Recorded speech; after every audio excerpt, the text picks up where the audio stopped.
I wanted to rewind a little bit to what you said about musicians have bigger brains. That's so fascinating. What do you think is the biological reason for that?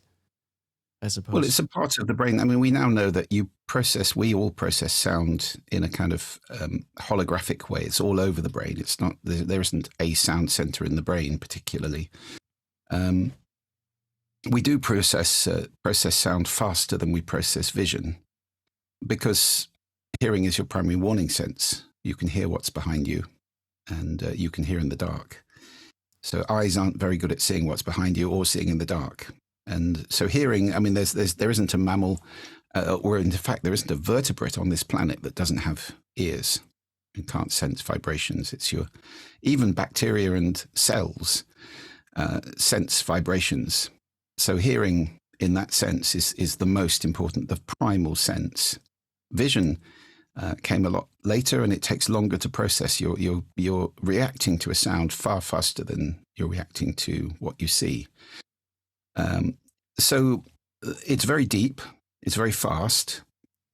And I think in terms of music, there's one particular part of the brain, the name of which I can't remember at the moment. I'm not a neuroscientist, but there's one particular area of the brain that gets extended when you're playing music, especially if you're, reading music. Because if you think about it, what classical musicians generally do, with a score in front of them with little dots all over it, they're processing information very fast and making sense of it in their brain. And then they're turning that into immediate physical movements of fingers, lips, whatever it might be, arms. That's an incredibly complicated process, much more complicated than just sitting reading a book, because there's no action Right. that you have to take in that. So it's extending your motor capabilities, your accuracy of movement, your precision, the connection you have with every part of your body in that way. And even, I never read music very much. I'm a drummer, always have been, and I've heard all the jokes. I think my favorite joke is, how do you tell if the stage is level? The drummer is drooling out of both sides of his mouth. Okay. Drummers tell that one about bass players, of course. So.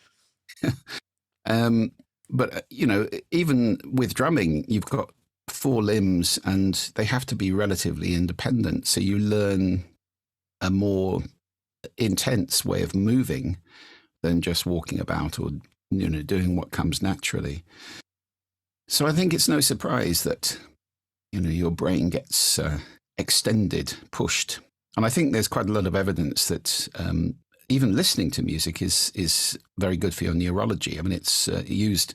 There's a huge association in America called the American Music Therapy Association, who document many, many cases of listening to music or singing or chanting or just doing a drum circle, something very simple, counteracts all sorts of conditions like degenerative brain conditions, Parkinson's and so forth, and also helps very much with people on the spectrum. They can get enormous comfort from this, with other things like depression and so forth.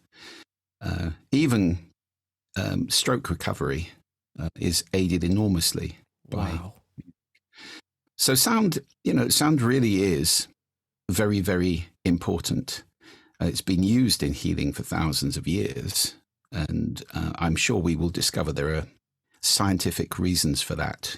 Just as the drugs that we consume these days mainly have been derived from herbal remedies, which have been used for thousands of years by people who back in the day were probably burnt at the stake or accused of being witches.